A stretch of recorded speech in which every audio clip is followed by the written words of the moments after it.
Hello. আচ্ছা, এখানে কিছু প্রোডাক্ট আপলোডে ভুল আছে। আপলোডগুলো কিভাবে করতে হবে আমি জাস্ট এডিট করে দেখি। হুম। আর ধরেন এই যে এটা হলো যে পেস্ট কালার যে ট্র্যাকলিং একটা আছে এখানে চলে যায়। এডিট করার সময় সব কিছু আবার চেক করতে হবে, প্রোডাক্টের নাম ঠিক আছে কিনা, তার রিভিউ ঠিক আছে কিনা, ডিসকাউন্ট প্রাইস, এগুলো সব চেক করতে হবে। শর্ট ডিসক্রিপশন, আবার এখানে এগুলা করার সাথে সাথে নিচে যে লাল অংশটা এখানে দেখতে হবে সিলেক্ট কোনটা সিলেক্ট হয়েছে। এগুলা মাস্ট দেখতে হবে, অবশ্যই দেখতে হবে, এটা না দেখলে হবে না, তাহলে ভুল হবে। আচ্ছা, এটা ছিল ট্রাকলনেটই সিলেক্ট করলাম। হ্যাঁ, এই যে একইভাবে সাব ক্যাটাগরি এগুলা দেখতে হবে। এডিট করার সময় সবগুলো আবার রিচেক করতে হবে, এখানে দেখতে হবে নিচে লাল কোনটা সিলেক্ট হয়েছে। হুম, অবশ্যই। আচ্ছা, ভিডিও লিঙ্কটা আমি কিভাবে দেবো? ভিডিও লিঙ্কটা সাপোজ এই যে এটা একটা ভিডিও। এই ভিডিওটা আমি কিভাবে দেবো? এখানে শেয়ার বাটন ক্লিক করার পর এখানে আসবে এমবাডেড। ঠিক আছে, এমবাডেড এখানে একটা কপি অপশন আছে, কপিতে ক্লিক করলে ঠিক আছে, এটা আমি এখন এই পেস্ট ভিডিওতে আমি এই অংশটা পেস্ট করে দেবো। আচ্ছা, আর হলো সাইজ গাইড কিভাবে দিতে হয়? সাইজ গাইডের ব্যাপারটা হলো এখানে কিছু সাইজ গাইড আমি আলাদা করে লিখে রাখছি, যেরকম আচ্ছা আচ্ছা, এখানে সাইজ গাইডগুলো এই যে এখানে সাইজ, এটা হলো এই যে চার্টল চার্টল লিঙ্কগুলো।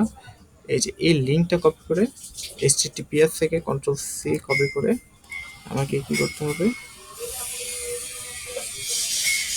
এই যে আবার লিঙ্কে আমি এই লিঙ্কটা বসাবো তখন অটোমেটিক আমার সাইট গাইডটা চলে আসবে। তখন এই যে আমি এই লিঙ্কটা আমি একটু ওয়েবসাইট ওপেন করে দেখাই লিঙ্কটা।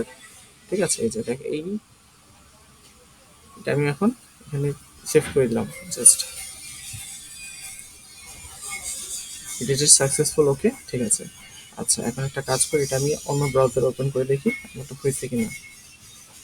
এই পেস্ট কালার যেটা ছিল, এই যে এইখানে নাম টাম সব ঠিক আছে, সাইজ গাইড কি করলে আসে। আচ্ছা, আমি বলে নিই যে এখানে পাঁচটা সাইজ গাইড আমার কাছে ছিল।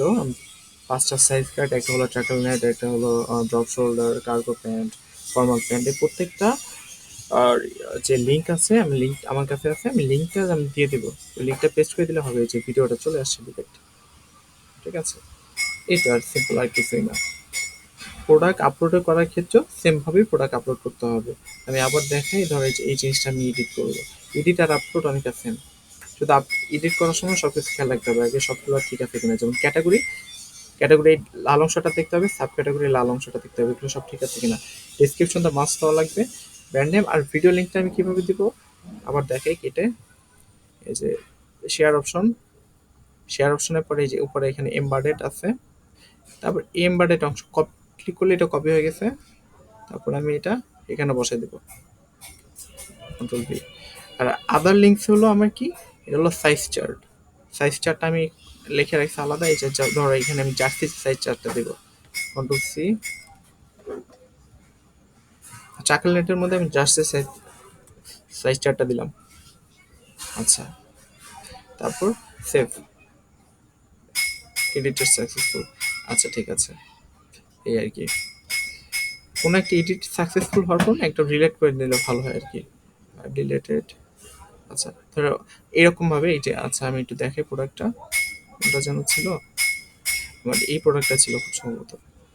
হ্যাঁ, আর এই প্রোডাক্টে যে ভিডিও অ্যাড হয়েছে, একটা কাজ করি, এটা সাইজ গাইডটা দেখি, চার্জে চলে আসবে। এ তো ঠিক আছে, সাইজ গাইড এখানেও ক্লিক করলেও কাটবে অথবা এখানে ক্লিক করলেও কাটবে।